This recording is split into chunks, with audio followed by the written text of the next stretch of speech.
What's going on, A to Z Sports? We are live for a very big, very eventful edition of Titans at 2 here on a Tuesday afternoon. I'm Sam Phelan, live from Dobard in Green Hills. Dobard in Green Hills, where you're sure to find flavor, offering you a crave-worthy menu, an offbeat combo of pizza and rotisserie. Dobard Pizza and Rotisserie, located out here in Green Hills. That's where I'm at live today to recap with you. Really an all-encompassing, very eventful, possibly the most eventful press conference of the year from Mike Vrabel. And Alex wants to know, you see it in the show title, how is he taking the heat? Because a lot of people not happy with the Tennessee Titans making the trade of all-pro safety Kevin Byard to the Philadelphia Eagles earlier this week. Mike Vrabel fielding a lot of questions about why trade Kevin Byard, how he's able to stand up there and look at the players in his locker room and say, we still care about winning when you make a trade like this. He's having to answer a lot of hard, difficult questions at this point in time with the team at a crossroads, seemingly lacking a lot of direction, potentially more trades to come. And then we'll get to it later on in the show. A baffling comment that, Jason Martinez is already on in the chat here about who's going to start at quarterback for the Titans against the Atlanta Falcons. Just a wild, eventful press conference from Mike Vrabel. So we're going to break it all down here. I'll give you some of my thoughts, and we'll kind of air it out. Like I said, there's a lot to go over. If you have a question about what the head coach said, about what my vibes and feelings around the building are regarding this Titans team, or something you want to know, feel free to drop it in the chat as we break down everything about your football team here leading up to the 7th game of the year in week 8 in a must-win against Atlanta. Before we do all of that, reminder where I'm at today. It's Dobard in Green Hills. Dobard brings you a crave-worthy menu with an unexpected yet perfect duo of pizza and rotisserie with offbeat flavor combos made even more delicious when you dunk any of your food into the delicious house-made sauces. Dobard always delivers on flavor and satisfaction. It's a neighborhood spot that you can get comfortable, savor a fun family dinner any night of the week. You can grab a slice and sip on a cocktail at happy hour, or even catch a game at the bar. Bar's right over there, right next to me right now. Something for any occasion, any crowd, any group of people here at Dobard and Green Hills. So come check them out and drop your questions, like I said, for what kind of vibe that you have. Because this, of course, the headline of today's press conference, the thing everybody wanted to know about was the Titans trade, the headline trade of Kevin Byard being sent to the Philadelphia Eagles, now a teammate with A.J. Brown, a teammate with Zach Cunningham, a teammate with Kindle Vildor again, and Julio Jones as well. A lot of Titans have headed over to the city of brotherly love and are members of the Philadelphia Eagles. Terrell Edmunds and a 5th and 6th round pick come back in the trade. The Titans did not have a 5th or 6th round pick in the 2024 draft before making the deal, so they gained some draft capital that they had previously lacked. And so let's see, was I able to get a question in? Yeah, I got a couple questions in with Vrabel, got a couple good questions in with Derrick Henry as well.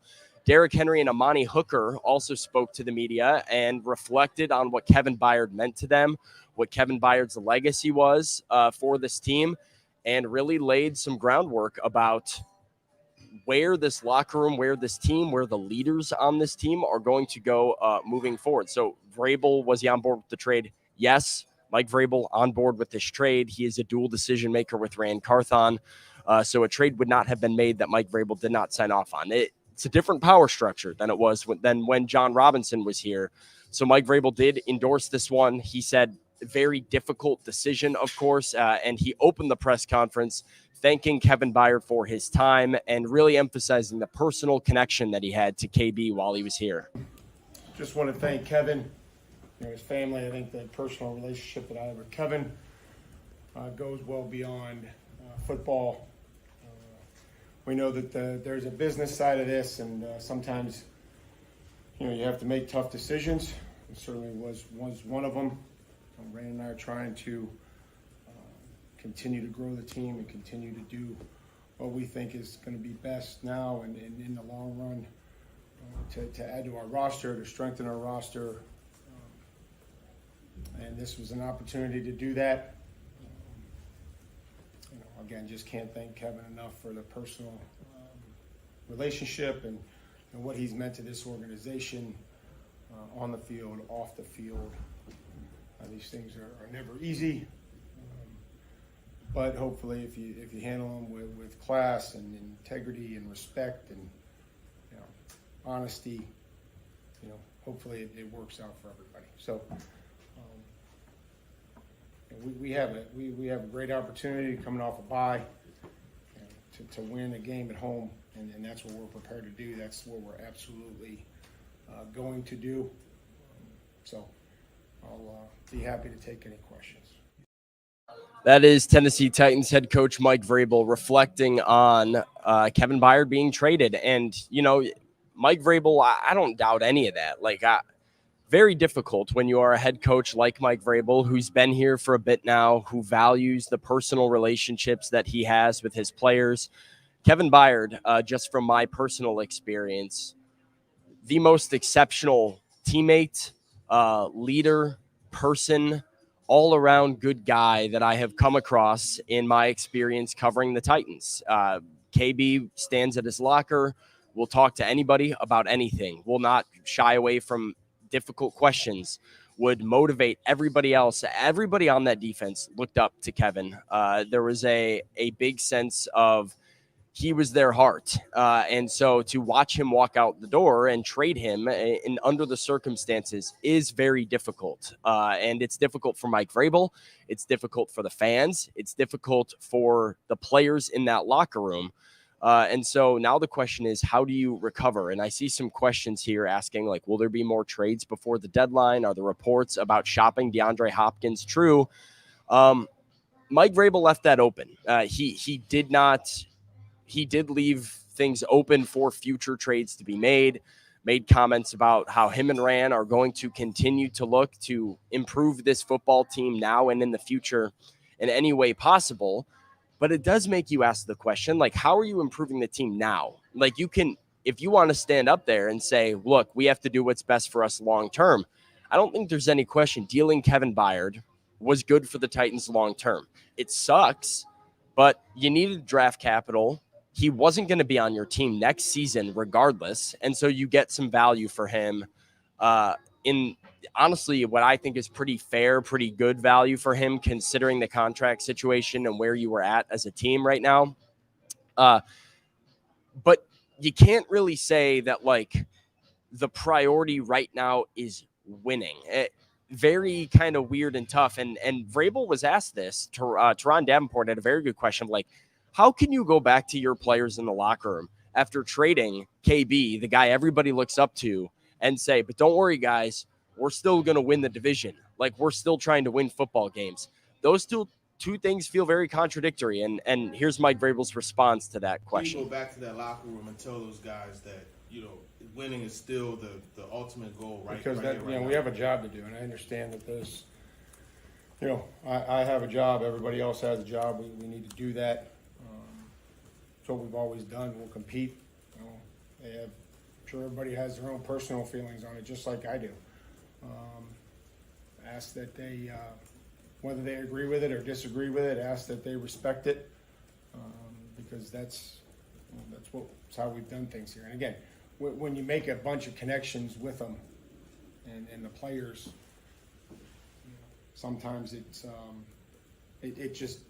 goes. There's a business side of it and there's a personal side of it. So it is unquestionable, as Danny points out, that trading Kevin Byard is bad for the Titans right now, and could potentially be bad for them moving forward. The downside is very limited downside because, like I said, he wasn't going to be on your team next season anyway. So you have to get some trade compensation for him. If you don't believe it, one of two things need to be true. You either need to believe that A, you are not going to make the playoffs this year. This team is not competitive, and that you need to get whatever value you can for Kevin Byard. Or B, that trading Kevin Byard away doesn't necessarily take you out of contention. And Kevin says, Hooker's good, Molden playing in Byard's spot till Edmonds is ready, and then you see Terrell Edmonds back there with Molden working in. That's likely what we're going to see from the Titans in the secondary. And the question now has to be like, how much does moving away from Kevin Byard hurt you? It obviously makes you worse, but does it mean that you can't still win games? Like, I don't think trading Kevin Byard away means the Titans can't go beat Atlanta this weekend. I don't think it means that they can't go beat Pittsburgh in Pittsburgh. I think the ceiling on this team is 9 to 10 wins if you're very lucky at best. I don't know if it changes your ceiling. And so if there is a belief there, which Mike Vrabel seemed to indicate there is, that this team can still win games without Kevin Byard, it certainly makes sense from that perspective to get whatever value you can in draft capital. It sucks. There's no two ways about it. And Amani Hooker put it great of just saying, obviously it sucks, but people are ready to get back to work, and you can't cry about it. You have to come back and get ready for the next game. It sucks, losing a guy like that, a leader on this team, not just the defense. He's been a guy that I admired when I first came into the league. I looked up to him ever since I've been here, just as far as he carries himself on and off the field, in the community. So it definitely hurts our team losing him, but we got a job to do. What's the biggest thing you took? So there's Amani Hooker talking about it. Now, so I have one thing that to me is my biggest takeaway of this trade. My biggest takeaway of this trade. I'll tell you what that is.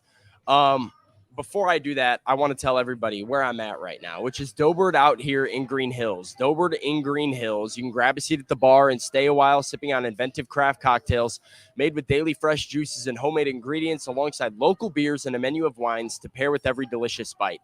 They also have happy hour Monday through Friday, 3 p.m. to 6 p.m. So that's less than an hour here until happy hour gets going at Dobert. And on Tuesdays, today is a Tuesday, deals start with half-priced bottles of wine all day long. So that's going on all day today. If you need something to do tonight, come check out Dobert. They also recently announced a Bottle and Bird special that features a bottle of wine, a whole rotisserie chicken, and 2 sides for $40 when you dine in. Real good happy hour deals, including $5 on all beers. And like I said, half-price bottles of wine all day on Tuesdays over here at Dobert in Green Hills. Good free parking as well. Great access. Very easy to get in and out of. My biggest takeaway of this trade, I am surprised that people are surprised. I was having this conversation with Jim Wyatt today during the press conference as we were kind of awaiting Mike Vrabel's arrival to speak with the media. I am very surprised that Titans fans are shocked and seemingly surprised. I understand being disappointed. I understand being sad. It is the passing of the torch. It is a signal of like a new era. It's not fun to have your favorite players traded away, but this is not surprising. And I was on the A to Z Sports Morning Show last week, and I was asked who is the most likely veteran for the Titans to trade away. I told you then that it was Kevin Byard. Ran Carthon indicated during this offseason by asking Kevin Byard to take a pay cut just how, for lack of a better word, disposable Kevin Byard was to this team. Based on what Ran Carthon and Mike Vrabel value that position at, they value the safety position at, the value they placed on Kevin Byard. They were asking him to take a pay cut. There was some rumors that they were going to trade him in the offseason. There was a very clear sense to me that this relationship was not for long. Sources indicated to myself and to A to Z Sports back in the summer that people close to Kevin Byard believed and Tennessee was coming to a close. This isn't a surprise to KB. This shouldn't be a surprise to Titans fans. And so I've gotten this kind of reaction of a lot of people seemingly like taken back and shocked that the Titans are making this move. This was not surprising to me. This is a team that's desperate for draft capital that I think tried to make a move that could, one, net them the most value, and two, take the smallest hit to their current roster. Trading away Derrick Henry removes you from the contention conversation entirely. Makes it very hard to win football games. Same thing with taking away from this defensive line. If you take away DeAndre Hopkins from this team, you completely cannot win football games. Like, that is the level of value that some of these guys have. I still think there's a pathway forward for the Titans to win some games without Kevin Byard. And so the Titans, Ran Carthon, Mike Vrabel, doing a little bit of a balancing act, trying to figure out how can we not go straight in the garbage can while also getting back the draft capital that they need. Like I said, the Titans had a first rounder and a fourth round, first, second, fourth, no third, no five, no six in the 2024 NFL draft before making this trade. You get back some valuable picks. Brian believes Henry is next. I'll go on record and say right now, I don't think Derrick Henry is going to get traded. So if I have a Titans at 2 next week at the trade deadline and we are talking about a Derrick Henry trade, I will have a very different tune from right now. I'm surprised people are surprised by Byard. That would shock me. I know the Bills made cap room today. I don't think Derrick Henry is going to get traded. So that is my official stance on that matter before, that becomes a thing. And trades might happen soon, too. Let's keep that in mind. The Titans have that quick turnaround over the time period of the trade deadline. They play the Falcons on Sunday afternoon. The trade deadline is Tuesday. They play in Pittsburgh on Thursday night. Very quick turnaround. So if they're going to make moves, maybe they come sooner rather than later. I don't know. But I don't think Henry is going anywhere. I think if somebody else is going to go, Maserati Mack is on it. I think Danico Autry is the guy that I would see the Titans moving on from if there's another trade in the works for this Titans brass of Vrabel and Carthon. Comment says, Sam, you're wrong as always, from Anthony. Sam was dead on when you were saying I was wrong too on Friday when I told you Kevin Byard was getting moved, Anthony. You're kind of singing a little bit of a different tune here, buddy.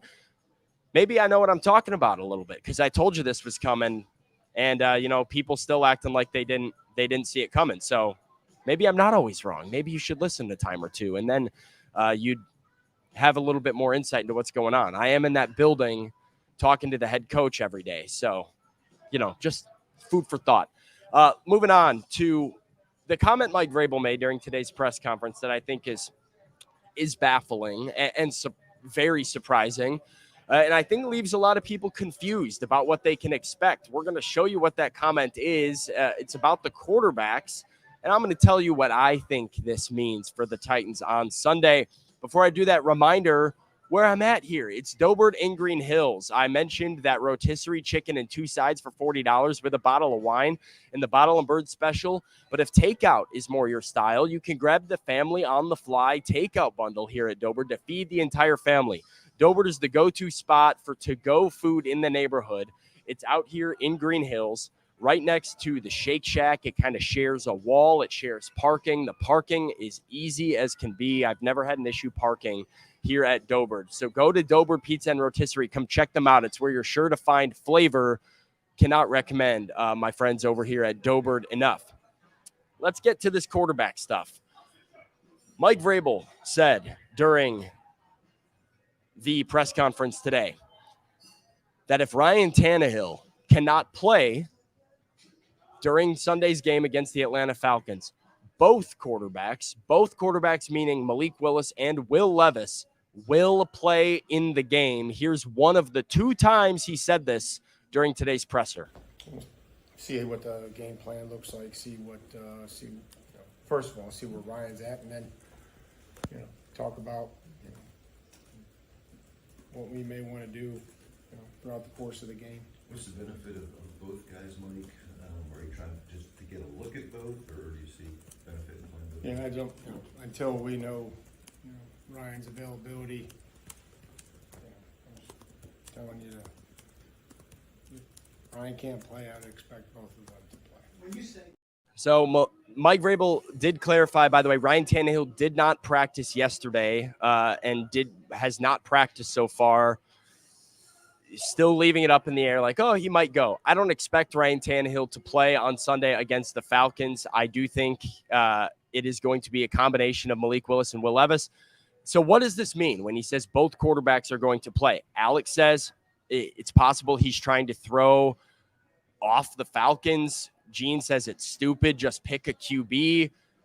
Matt's like, come on, Mike. People trying to figure out what Mike means. Does he really believe his quarterbacks are going to share a workload? Is he just trying to throw off the Falcons? Has he not made his decision yet? What does this mean? Here's my thought. I believe this points to the Titans starting Will Levis against the Falcons. I think Will Levis will be the starter. I think Will Levis will get a majority of the quarterback snaps. Malik will see the field in some special packages designed for Malik. I think that could be RPOs. It could be a couple play actions. It could be some wildcats, some funky stuff where maybe Malik and Will are on the field at the same time.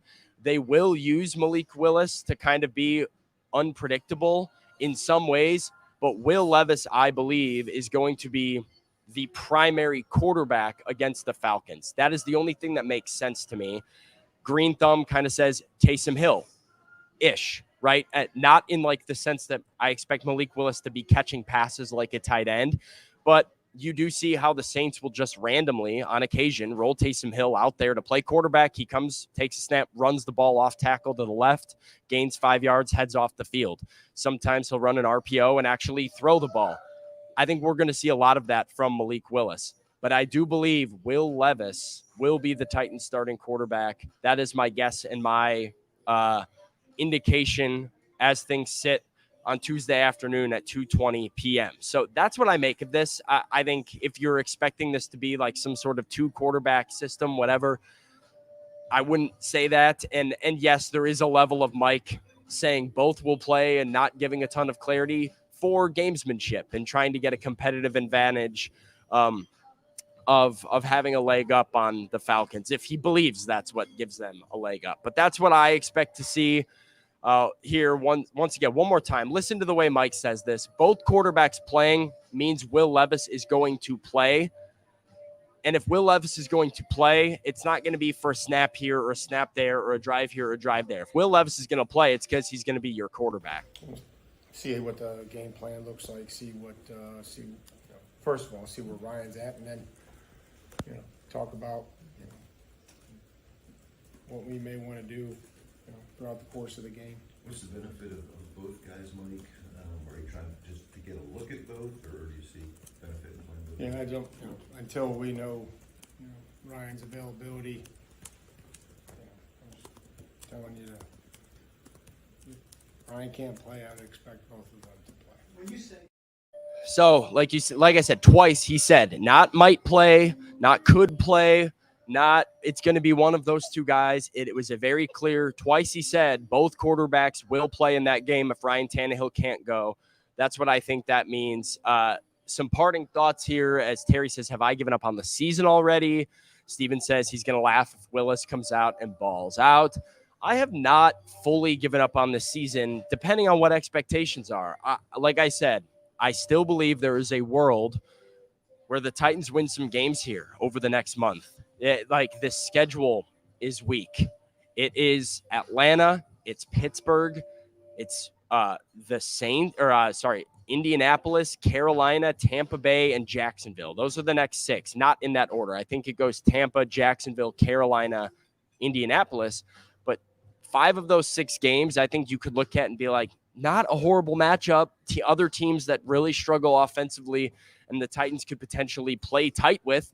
So can they win 4 of those games? Can they win 5 of those games? And then where does that put you in the conversation in the AFC? I don't know, but I haven't completely given up yet. And I do believe Will Levis could give them a better chance to win than Malik Willis did in this last game against the Baltimore Ravens. So I'm still in wait and see mode. You can't lose to Atlanta. I've been saying that from the start of the year. You can't have the Oilers uniforms and kind of some buzz in the atmosphere and come out and lose to Arthur Smith. So you got to win this week and take it 1 week at a time. But there's a big chance to still win some games here. And if the Titans can hang with the Ravens, look at it that way. I get why people are down. And perhaps this is diluted optimism from Brandon. He says, I'm a diluted optimist. Perhaps, and maybe. I do tend to look optimistically at sports in general and find how this could happen. But if you can hang with the Ravens, why can't you hang with the Falcons? Why can't you hang and beat the Bucks? Why can't you beat Pittsburgh? The Ravens are a very, very good team. I'm just saying, there's still a lot of football left, and I wouldn't be so quick to rule the Titans out. We could be here almost a week from today, 10 days from today, and the Titans could be back at 4-4, Do I think that's going to happen? Probably not, but that there is a real possibility that they turn this thing around in a hurry with a couple wins back to back in the span of 4 days here. Some parting thoughts and notes for you guys that I've got. And yeah, Justin, the Astros did lose, and I love it. I'm here for it. Go Rangers, and interested in seeing what happens later this week for or later tonight, I guess, Phillies and Diamondbacks. Some final notes about a couple different position changes I'll get to here in a minute. One quick reminder about Doughbird, my partners at Doughbird. Doughbird Pizza and Rotisserie. It's where you're sure to find flavor. Like I said, happy hour, 3 p.m. to 6 p.m., 36 minutes to get here to Doughbird.